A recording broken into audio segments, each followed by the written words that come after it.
राज्यसभा सांसद रामचंद्र जांगड़ा ने की विकास कार्यों की घोषणा। ब्रांड गांव में पीने के पानी की समस्या से निजात दिलाने के लिए बनाया जाएगा वाटर टैंक। वहीं आधुनिक सुविधाओं से युक्त बच्चों के खेलने कूदने के लिए 6.5 एकड़ पंचायती जमीन पर करवाया जाएगा स्टेडियम का निर्माण। हिसार एयरपोर्ट से वाया महम दिल्ली एयरपोर्ट तक 90 मिनट में पहुंचेगी रैपिड रेल। सांसद आदर्श ग्राम योजना के तहत गांव ब्रांड में मुहैया कराई जाएंगी सभी मूलभूत सुविधाएं।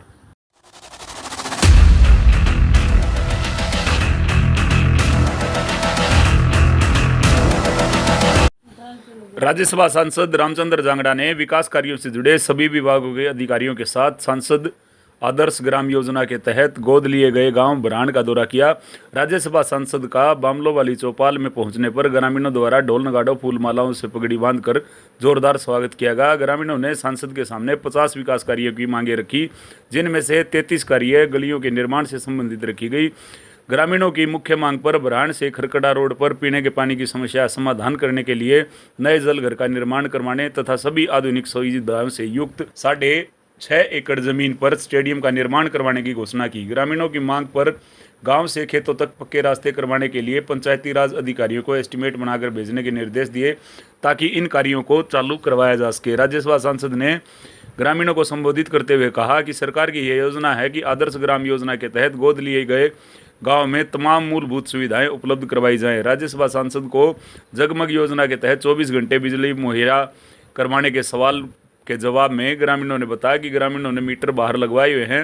आदर्श ग्राम योजना के तहत गोद लिए गए शेखपुर तितरी ब्रांड पंचायत के अतिरिक्त ब्रांड गांव की दूसरी पंचायत की मांग पर राज्यसभा सांसद ने उस पंचायत में समान विकास कार्य करवाने का ऐलान किया। उन्होंने पत्रकारों के सवालों का जवाब देते हुए बताया कि हिसार एयरपोर्ट का निर्माण शीघ्र पूरा होने पर हिसार एयरपोर्ट से वाया महम दिल्ली एयरपोर्ट तक रैपिड रेल चलाई जाएगी, जो कि 90 मिनट में यह सफर तय करेगी। गांव को गोद लिया है, कब गोद लिया था, क्या योजना है, क्या मांग आई है और क्या निवारण उनका समस्याओं का? ये देखो, वैसे तो इसी साल के बजट में हमने गोद लिया है, लेकिन बीच में कई बार अधिकारियों को समय नहीं था, कई बार मेरे को समय नहीं था, तो यहाँ आने में हम थोड़े से लेट हो गए। लेकिन ये मार्च तक का हमारा जो बजट का अनुमान है इसी में इसको गोद लिया है, जो इसी फाइनेंशियल ईयर में है ना।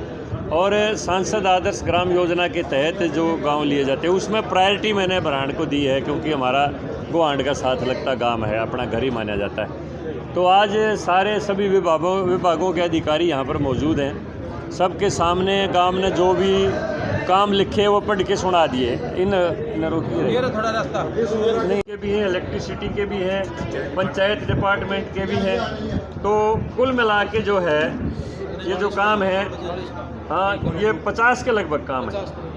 33 काम ये गलियों के लिए हैं और बाकी पब्लिक हेल्थ के हैं। बड़े काम क्या है सर? जैसे बड़ा काम, एक तो यहाँ पर वाटर टैंक की कमी है और गांव में पानी की कमी है। इसके लिए हमें नए वाटर टैंक के लिए गांव का प्रस्ताव भेजें, तो उसका नया वाटर टैंक बनवाएंगे, उसका बजट मंजूर। और एक 6.5 एकड़ ज़मीन में गांव ने दे दिया, उसमें गांव में बच्चों के खेलने के लिए कूदने के लिए तमाम सुविधाओं से युक्त जो है ना वहाँ पर स्टेडियम बना दिया जाएगा। तो ये दो बड़ी मांग हैं। बाकी गलियों की, खेतों की, रास्ते की हैं, वो सब की सब एस्टीमेट तैयार करके और ये काम आदर्श ग्राम योजना के तहत शुरू हो जाएगा। तो सफाई को लेकर अधिकारियों ने एक एक बात का जो फिजिबल रिपोर्ट है वो दे दी है और इसको हमें आदर्श ग्राम इसको बना देंगे। सरकार की ये पॉलिसी है और यहाँ हिंदुस्तान के प्रधानमंत्री नरेंद्र मोदी जी ये चाहते हैं हर गांव का तालाब साफ होना चाहिए, हर गांव के अंदर शिक्षा की सुविधा होनी चाहिए, हर गांव में स्वास्थ्य की सुविधा होनी चाहिए, हर गांव में खेल कूद की व्यवस्था होनी चाहिए, हर गांव में साथ के साथ पशुओं के भी स्वास्थ्य की सुविधा होनी चाहिए। ये आदर्श ग्राम योजना के तहत ये सारी बातें आती हैं। और मैं गांव वालों से भी यहाँ पर बैठ के अब ये जनरल बात करूँगा कि आदर्श गांव केवल वो नहीं होता जिसमें सरकार डेवलपमेंट करा देती है। ये थोड़ा सा गाँव वाले भी सुन लियो रे। आदर्श ग्राम वो होता है जिसमें गाँव वाले सारे तो बिल भर दे हो और सारे के सारे कोई उसमें अवैध कनेक्शन नहीं लगा हुआ पानी की लाइन में। अगर अवैध कनेक्शन लगाओगा तो नीचा लगे तो चलता रहेगा, ऊपर वाला का जाए नहीं। अब उसमें विभाग का खोट नहीं है, फिर वो तो गाँव वाले का खोट होगा। तो इसलिए ये समस्या गाँव वाला ने मिटानी पड़ेगी। अगर अवैध कनेक्शन पर काम लिख के दे देगा, हम कार्रवाई भी करवा देंगे, फिर कोई भाई नाराज होगा। तो इसलिए गांव वाले सुनने लग रहे हैं यहाँ पर, आपकी पाइपलाइन लग जाएंगी, सब कुछ लग जाएगा, लेकिन अगर तुम खुद उसमें अवैध कनेक्शन लगाओगे तो अगले भैया का पानी नहीं जा।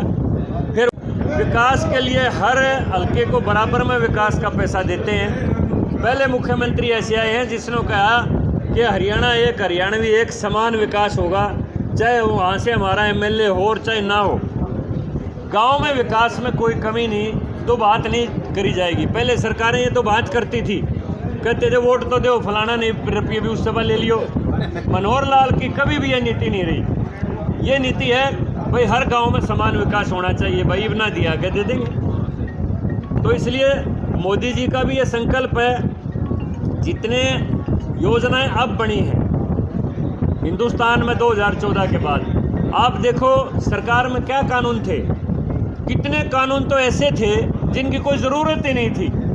ऐसे कितने कानून पार्लियामेंट में रेजोल्यूशन लाके समाप्त कर दिए जिनकी कोई ज़रूरत नहीं थी। जो नए कानून ऐसे बनाए, आज जम्मू कश्मीर में कोई शादी करवा लो, कोई प्लाट खरीद लो, टुकड़े घूमो, धारा 370 ख़त्म होगी, 35A ख़त्म होगी, तो पूरा देश एक इंटीग्रेशन की तरफ जा रहा है, एकता की तरफ जा रहा है। तो इसीलिए मैं ये थोड़ी सी आज सांसद आदर्श ग्राम योजना से अलग से बातें, लेकिन ये हमारे राष्ट्रीय हित की बातें हैं। इसलिए हर आदमी से भी मेरी अपील है कि सरकार की योजनाएं बहुत बढ़िया हैं, लेकिन उन योजनाओं का आप समर्थन करो। हिंदुस्तान के हमारे प्रधानमंत्री ने आज दुनिया में इतनी इज्जत बढ़ाई है भारत देश की।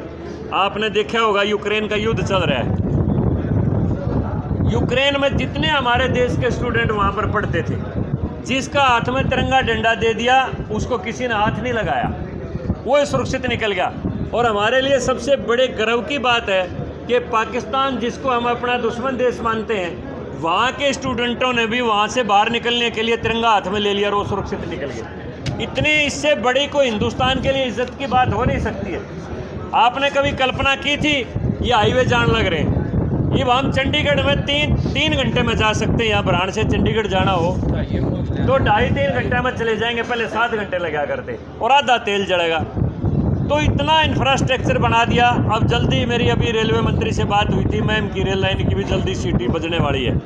और आगे आप बता दूं, हिसार में एयरपोर्ट बनने लग रहा है, वाया मैम एक रैपिड रेल जाएगी जो कि 90 मिनट में हिसार से वहाँ सीधी दिल्ली एयरपोर्ट तक चली जाएगी।